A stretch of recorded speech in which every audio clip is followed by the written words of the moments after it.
Welcome to The Call to Create. I'm Betsy Bush. So, you want to write a book? Have an idea for a novel that's been knocking around in your head for a while? Or maybe you've been regaling friends for years with tales of your adventures hitchhiking across the U.S. as a young student from the U.K., and you finally decided to write it all down. That's pretty much what happened with my guest, Graham Broyd. Graham's book, Backpack, Jacket, Surfboard, will be published by Forbes this spring. But Graham has self-published a book as well, and he's going to tell us what goes into writing a book and getting it published. Graham, thanks so much for being here. So tell me about your decision to sit down and finally write this story of your adventures as a 20-year-old in the United States. Well, thank you, Betsy, and thank you for inviting me here. I'm excited to talk about my new career as a writer. Right, you've been a banker for a long time. I have, yeah, and I had no expectation of ever being a writer. But as you correctly said, I've been regaling people for 40 years verbally about the stories when I first came to America. And as I was retiring, I decided it would be kind of fun just to write those down, almost for my own amusement. And my expectations were that if I wrote them, I could send them off to 30 or 40 or 50 of my friends who'd heard these stories over the years, and no one would buy it. I would just send it to them, and that maybe 10 would read it. And we'd have a good giggle. Sure. And that would be a fun experience. And so that's where it started. And then I heard about your revisiting these places that you had originally had adventures in. Yep. Around, what, 1980? 1980, yeah. And maybe I'll just set the scene for the book. So I was at university in England, and I won a scholarship to go study at the Library of Congress, which was a very big deal back then. Sure. 6 weeks, flight out, flight back to D.C., enough for a cheap hotel room and some food and drink while I was out there. And so I was 20. I sold my ticket to D.C. and bought one to L.A. because I wanted to go surf Malibu Beach. Well, of course. And I thought to myself, well, I'll surf for a week. I looked at a map, L.A. to D.C. I'll hitchhike across there. That'll take me a week. And then I'll study for 4 weeks in the Library of Congress and come home. That was about the extent of my planning. Oh, my goodness. And so, frankly, what happened during those, what ended up being 7 weeks, were a series of about 20 stories that I've told for a long time that are really barely believable until you add some facts around them to make people realize I was actually there and this actually did happen. And one of the reasons I went back, as you mentioned, I went back in April of last year, 2024, was because I had 24 photographs from that trip that were in an old album, photo album up in my attic, gathering dust, and that were posted in chronological order. And some of it made no sense to me. And so I wanted to go back and recreate the trip in 2024 that I'd done in 1980 and try and take the exact same photos from the exact same spot and hope it would trigger, in my mind, why I was there and how I got there and how some of the events actually occurred. I think a lot of us in that time period, we went to Europe and we did, the train pass, the Eurail pass, and staying in hostels and stuff like that. And I think it's like, how did that happen? How did I get there? There's so much that is kind of lost to time. Yes. And you have the random photographs because, of course, you had a camera and film and you had to buy the film and develop the photos. So you weren't taking a lot of pictures, not like now. So different than today, right? Yes. So in that time, I had one snap photo, Kodak Instamatic, 24 shots. And one of the things that was really remarkable to me was how disciplined I was with that camera. Right. So the first shot I took was of the air traffic control at LAX, that strange-looking building at the Los Angeles airport. And the last photograph I have is me standing in front of the Statue of Liberty in New York. Oh, wow. So I was able to progress those 24 across what ended up being 7 weeks. And one of the stories I address in the book, I went out to Los Angeles, first picture at the airport, and I was on my way to Malibu Beach. Anyone who's seen the news recently will realize that Malibu is just a little bit north of Los Angeles. Sure. My second picture was me in a bull ring in Tijuana, Mexico. How did that happen? And so that's one of the many reasons why I wanted to go back and think, how the hell did that happen? And so the return, and it's been really helpful for my book writing, the return added new stories to the original stories. And so that's been a wonderful experience as well. So what you're describing, it sounds really wonderful, and I can tell from the way you're telling the story that you're a great storyteller. How did you come to attract the attention of Forbes to be publishing this kind of what do they call it? Adventure log. An adventure, self-discovery or whatever. Yes. Both as a 20-year-old and now. And really, I've found it a remarkable story. I have never had an aspiration to write. In fact, as a banker, I was relentlessly criticized for my terrible writing style. Effectively, everyone in a bank wanted bullet points, short and to the point. And I, as you note, am a storyteller. So my emails were long. They had a start, a middle, and an end. Well, at least they had an end. But and so people would point that out to me. And so when I got to this point where I thought, I want to write these stories down and send them to my friends, I thought to myself, I need to learn how to write. Because if I'm going to do this, I want to do it properly. I want to do it well. So I'm going to need to learn how to write. And so I went on some master classes online, Malcolm Gladwell and Michael Lewis, and listened to them. And I thought, oh, my goodness, I know nothing. I know nothing about this at all. And then something very strange and serendipitous happened. So there were 2 books that I wanted to write.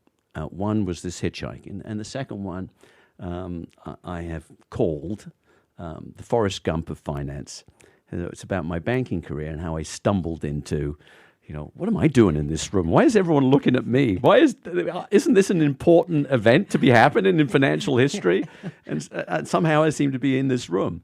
And so Forbes became aware, and I'll tell you about how they became aware in a moment, that I was potentially going to write that Forrest Gump of Finance book. And they actually were tracking through social media a few thousand senior corporate and banking people. I was a CEO of a bank in the United States, just to pick up on whether they would be writing something that would fit their genre. This is Forbes magazine, Forbes books. And they picked up from my Facebook posts, from my trip back to California, not that I was writing a book about hitchhiking. They didn't care about that. But that I might also be writing later on a book about my banking career. So I got what I thought was junk mail from Forbes asking if they could have a conversation with me about writing a book. Yeah, sure, right. And that triggered a whole series of events that have been just an incredible journey for me in learning that business. That is amazing. So what did you learn about writing, and how did you go about writing this book, because a lot of people think, oh, I'm going to sit down and I'm going to write a book, but writing is hard. Yep. Right? It means sitting down and actually writing and then going back and saying, oh, this isn't good, I need to redo this, right? The rewriting is often Well, harder. it was dramatic and instant for me. As I say, my basis was that I couldn't write. I was a terrible writer. And so what Forbes did was they said, well, are you going to be writing this book? And I said, yeah, I am. I've written all the titles for that book, but I'm actually writing another book now about hitchhiking. And I kind of smirked because I thought they're not going to have an interest in that. And they said, well, how far along are you in that book? And I said, I'm like 90% done. But I haven't even spell checked it yet. Mm-hmm. They said, well, just finish it off and send it in because it'll give us a sense on how you write. Implication being they'd have no interest in the book. So I was almost embarrassed to send it in. Now, this is Forbes magazine. This is me, my silly little hitchhiking stories across America. But I sent it in, and a week later, they'd set up a call. And 7 people got on the call, which was the first surprise, because they all wanted to see who the writer was, because they all had a picture in their mind of what I was like. And what happened was they told me that as a non-fiction, biographical-based writer, the single greatest skill was to write in your own voice. And I was like, so all those verbal stories I've been telling for 40 years, if I just write those down as they are, that's good? Having been criticized for 20 years as a banker, they're like, oh my goodness, yes it is.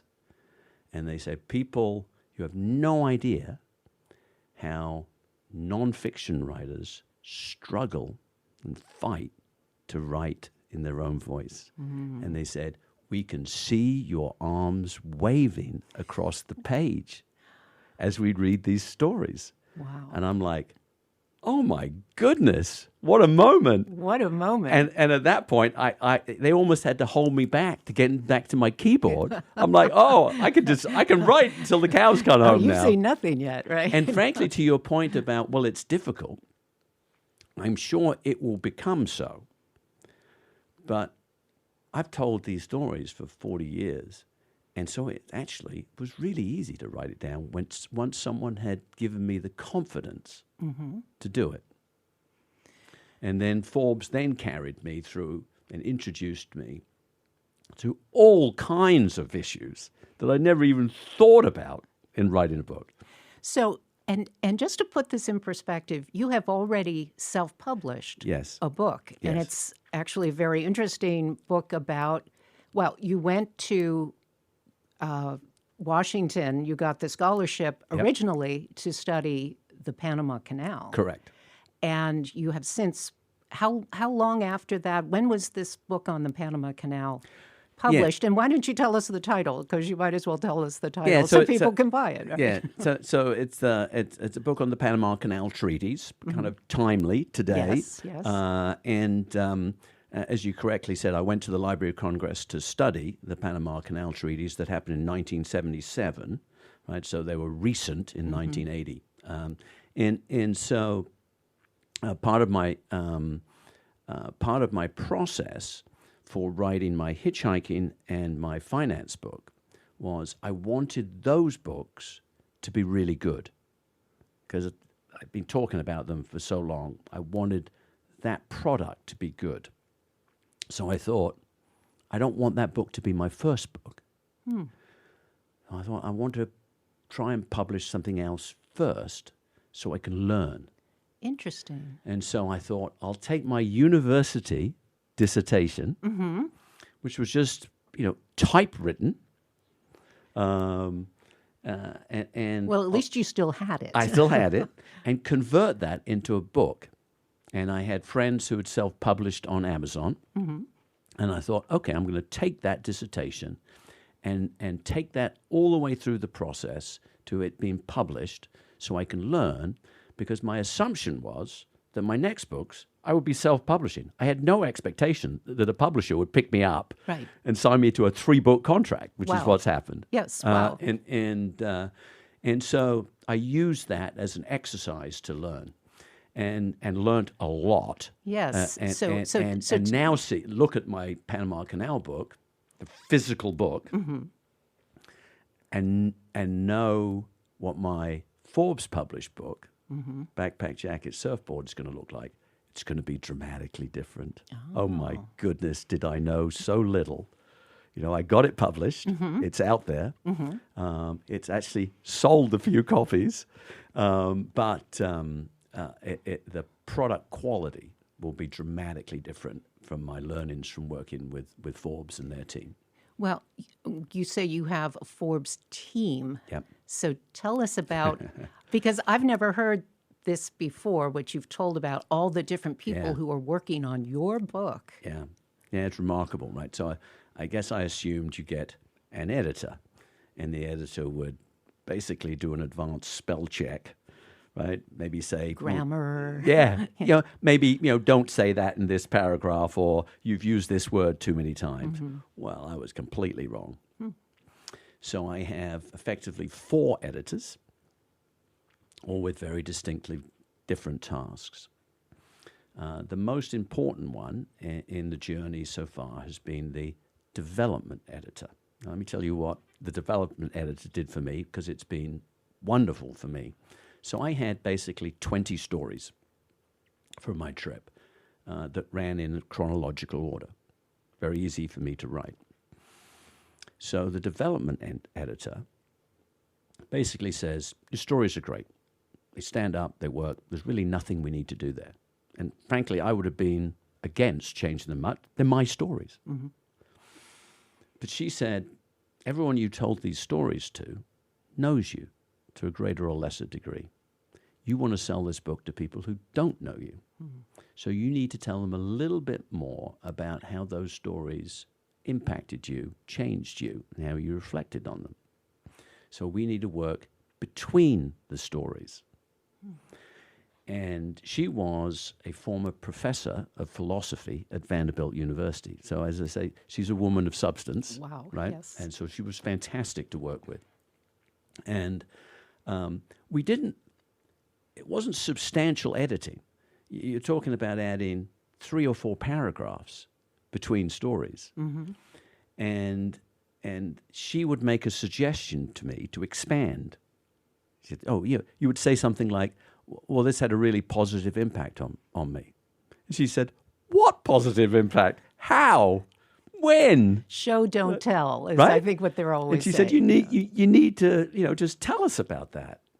And I'd usually sit down, and one of the almost therapeutic parts of writing was I had to take myself back to 1980 and think through my time then and my thought process then, and then how it had impacted my life over the next 40 plus years. And once I got my mindset into that space, writing became really easy. I'd bang it out, and she would always get frustrated because we'd have twice a week meetings, and I'd be done in 2 hours after our call. So that's the development editor. She really just pulled that stuff out of me in a wonderful way. Wow. And also, I think important to share in that process, she would say, I think there's a better way to write this phrase you have. And I'd look at it, and I'd say, okay, I understand what you're saying, but here's the point I'm actually trying to make, so I'm not going to change it. To which her reaction would nearly always be, that's fine, right? It was all my words at the end of the day, and they were very sensitive to that. She wasn't rewriting anything. She was prompting things for me to write. So that's your development editor. Right. 2 other editors. Oh. 2 other editors and a supervising editor, right? So once the development work be done, then comes in what I would consider to be the traditional editor, the line editor. They're the ones who then go through and say, is this double apostrophe or single apostrophe? Is there a dash here, right? Is this a semicolon or a colon, right? The semicolons always throw me off, right? Right, and so very thorough, but needs to be a different person with a different pair of eyes. Oh. Yeah. Because sure. you and the development editor will have been locked into the narrative. You'll be following the story. So you need a line editor to come in and say, forget the story, is this just correct? So that's the line editor. Once that is done, then they throw it open to a complete third party to do what they call copy editing. And I'll say here, I'm not a literary person. I'm using these terms in the way I use them with Forbes. Other publishers may use them in a different way. People may have different understandings of these words, but this is how it was used with me. So the copy editor then goes in to make sure the whole thing flows from start to end. You know, are you repeating sections in your book that don't need to be done? Does it flow from end of story to start of story? Right? So not developing it, but just to make sure with a new pair of eyes, we get from A to B to C to D in a conscious way. And these are all the things as a self-published author. None of that happened. You don't have any access to None. that, right? And you might show it to friends and family. Yep. Oh, it's great. Yeah, no, I think it's all. But to have these kind of outside resources, the objective reader is so important. Huge impact, right? And I would say the nature of working, particularly with the development editors, you become quite close to them. But then the fourth editor was the supervising editor. So this was a very senior editor and is a very senior editor at Forbes. And she can be the one who's harsh, you know, and you need that. Because you're going to have readers out there, reviewers, who will be harsh. So, and she said her role is to be the audience. Her role is to be the reader. Right? And so, you know, that, and she sat over everyone to make sure the end product was going to come out as the reader wanted it to be. 4 editors, right? That's just the start, though. Okay. That's just the start. And then all kinds of specialists. Front of book. Front of book? What's front of book? What is front of book? Front of book is, well, you know, that page you have inside that has the copyright details. Your testimonials. And who did you get those from, and what did they say? Right? And and who chooses what goes in there? And they need some subtle editing to make them make sense. Right? A lot of people have a nice quote that kind of lands the style of the book in the front. Your dedication, any acknowledgements, a foreword. Right? The author's bio, right? In what order? In what layout? What are you saying? Does it help the book? Right? Yeah. Does it lead into the book? Right? All these things, specialist, just to do that. Sure. Right? Right. And was there a fact checker? Was there someone going back and maybe were there like factual details? Yeah. That So needed to be the pinned in? editors pick up. You know, for instance, if I were to quote, U.S. policy towards Panama or something, well, they would need that attribute. And one of the process I've just been completed in a few days is there's a lot of photographs in there, not just mine, but some others. I need full attribution. Nothing can go in the book without full attribution. Right. And so there is someone who takes care of that, who follows up, right, on some of these photographs. Was this a Getty image or an Alamy? And are you going to have to pay for this? You're going to have to get permission for this. You self-publish. You might want to take a little risk and put that out there, and then maybe you get sued or you don't. Yeah. Major publishing house, you have no option. Has to be done properly, otherwise it doesn't go in at all.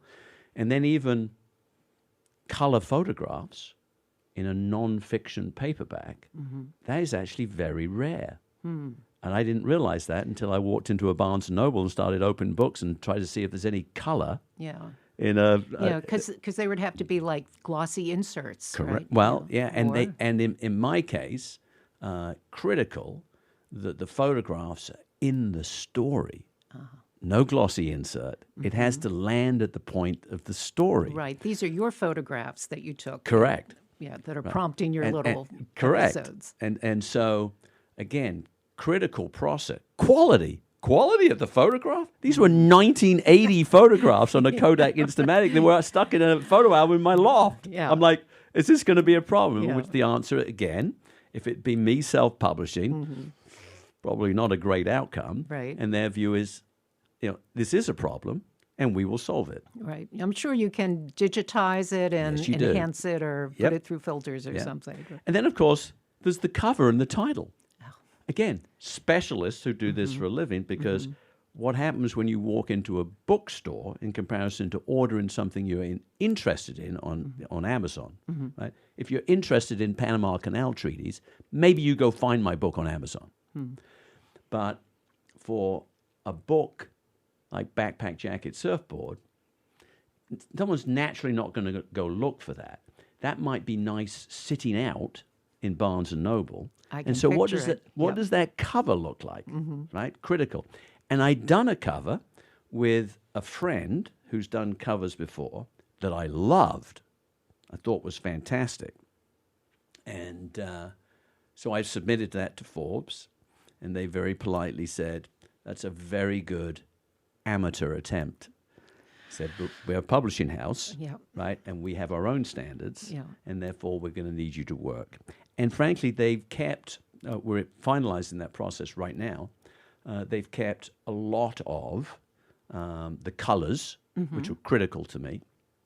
The colors are the red of my backpack, the yellow of my surfboard, and the blue of the California sky.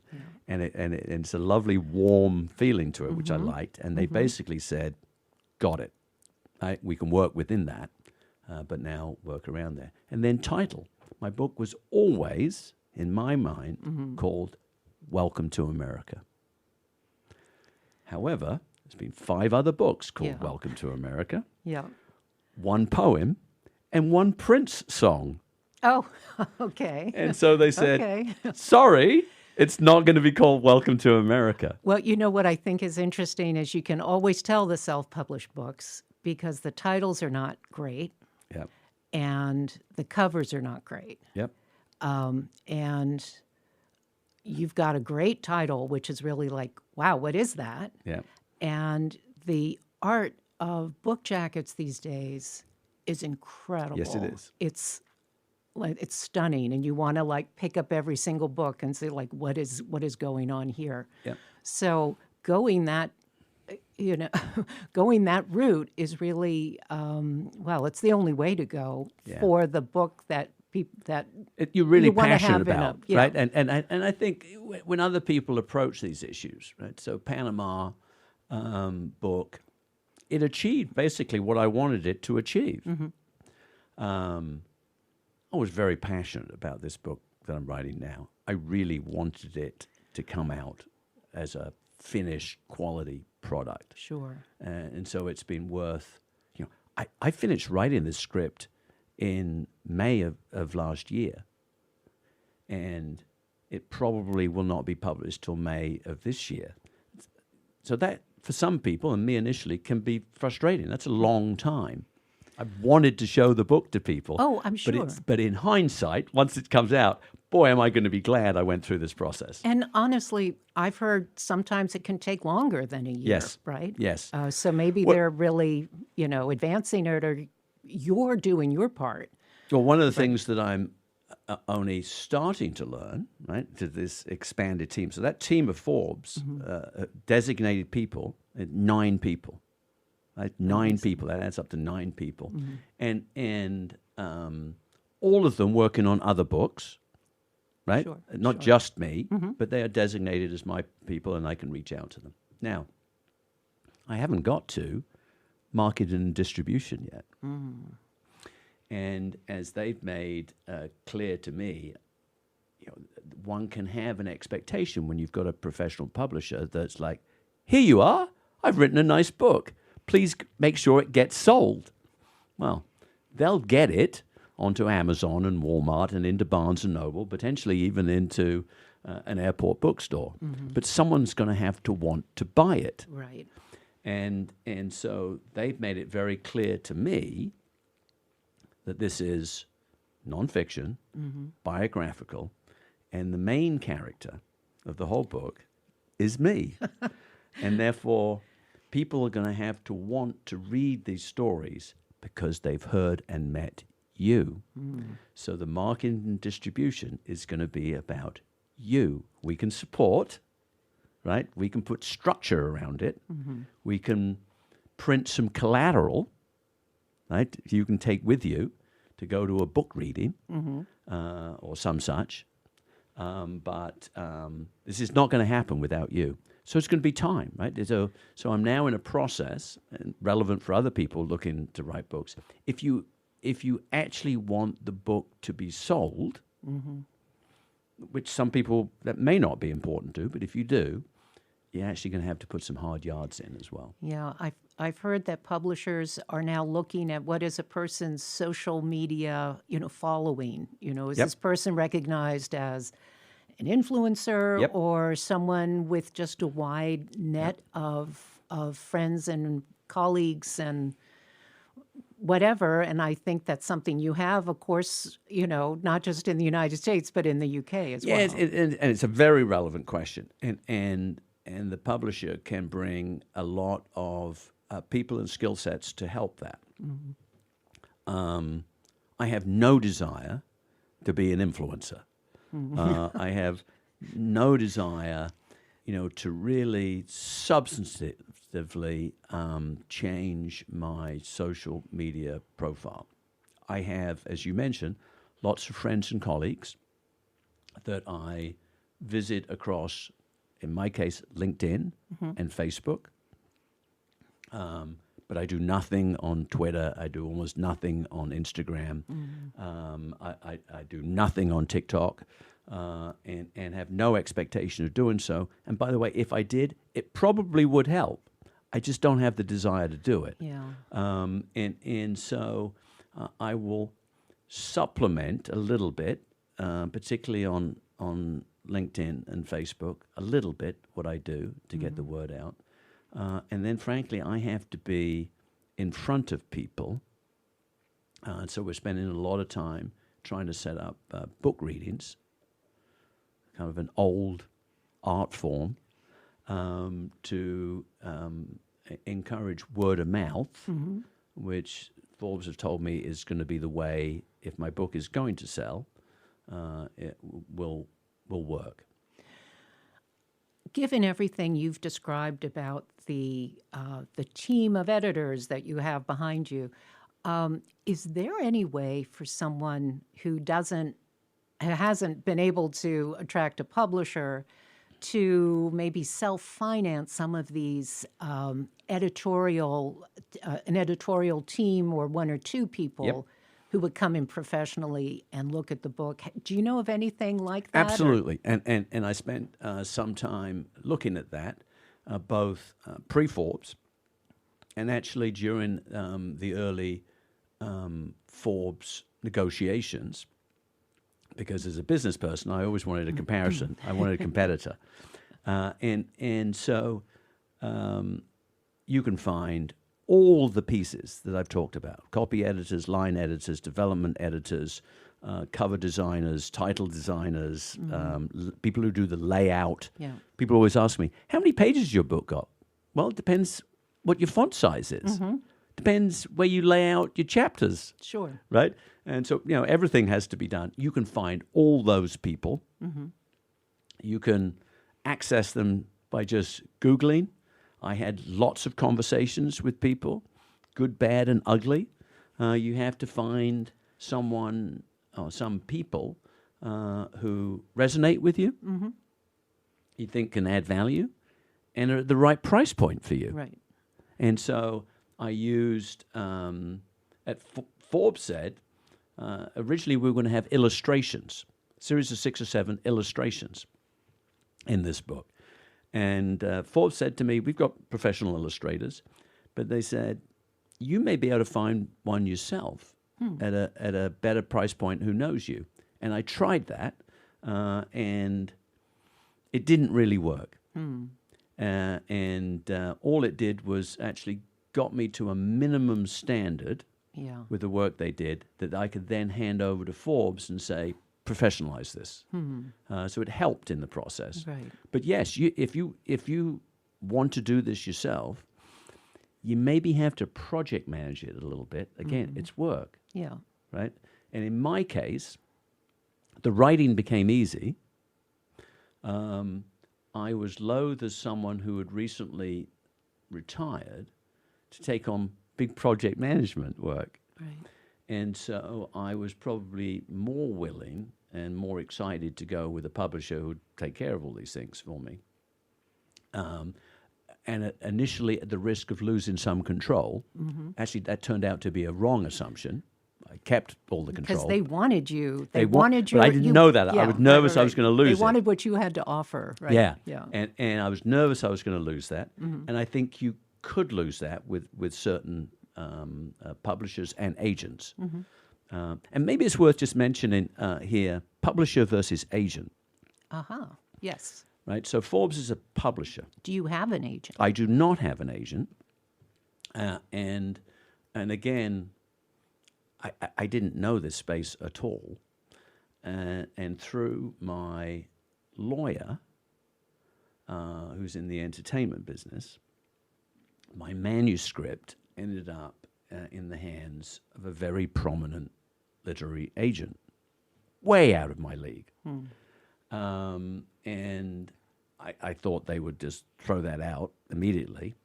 And they considered it for a while. We went to several people, which was very exciting, and then eventually turned it down. Now, an agent will take care of everything for you. It'll be much less, Graham Broyd's going to do this. They would pick the appropriate publisher.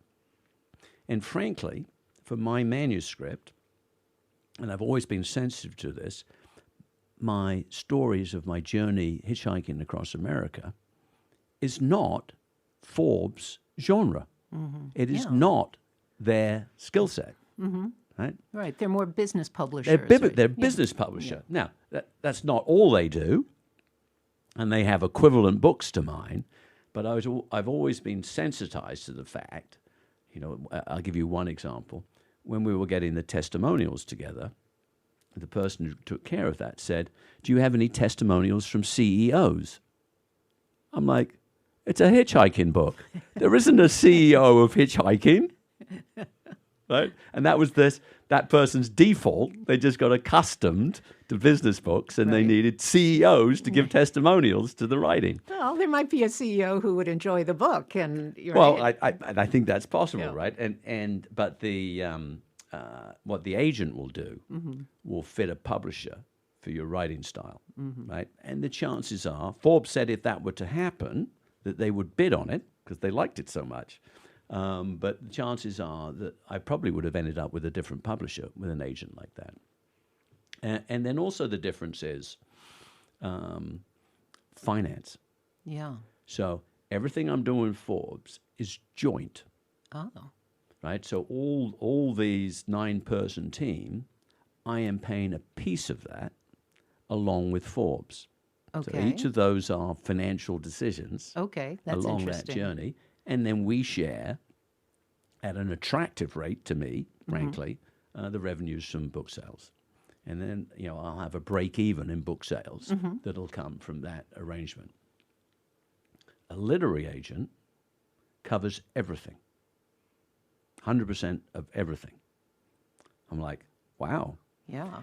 And to give you a context, and I'm new to this, but I was trying to back into, so if this agent is going to pick me up, how many sales of books am I going to have to make it of interest to them? Yeah, to even break even, I would think, right? And you got to remember where I started this. It was send this to 30 or 40 friends and maybe 10 of them would read it. Right. Right? Right. And I don't know if the number is correct, but the number I came back out with was 10,000. Oh. Break even. I'd have to sell 10,000 books for it to make sense for them to sign me up. And once I worked that number out, I sat and waited by my email for the rejection. because I thought there's no way they're going to get to that number. And they actually took a while to get to that conclusion, and then they concluded, wrong time, wrong place for them. This was the agent who This said, was the agent, I don't right? think you but can sell that important difference. Notice the difference between the publisher, Right. So we have what some people call kind of a hybrid model, where you're involved, in that process. Much higher revenue share on the book sale than the agent. Right? The agent will be taking, more of that revenue because they have to pay their way back. Sure. And they'll take more of that revenue until you've sold 10,000 books, and then your percentage will go up. Interesting. Right? But it sounds like you've really enjoyed being inside this process and learning about all the different roles of all these different people that maybe you would not have had insight into. I've loved it, right? I've found one. It's the whole thing has been a surprise. This was not an ambition that I was. My ambition was just write this down for fun. Right. It was not to become a writer, and so at this stage of my life, to go on this learning journey, incredible, has just been fantastic. Yeah. And I find every week that I've learned something completely new about the literary field and how it operates and how it works. And I'm just lapping it up, and both in some ways productively for the book, but also separately, even without the book, as just learning and interest and curiosity and stimulation. Which is so much, I think, of our time of life, right? Where you realize, you look around, it's like, oh my gosh, there's so much that's of interest. And when you realize, gee, I can do this, I think there's something so empowering about that. We're just about out of time, but I want to just talk about the book, because the chapters you sent me, I'm just so impressed with, you have these little episodes that I kind of think of like you're kind of tossing out breadcrumbs for us to follow, and it's like, where is this all going? But a lot of it, at least the section I was reading, you reflect a lot about your father, who was a pilot in World War II. Yep. A British bomber pilot. Right.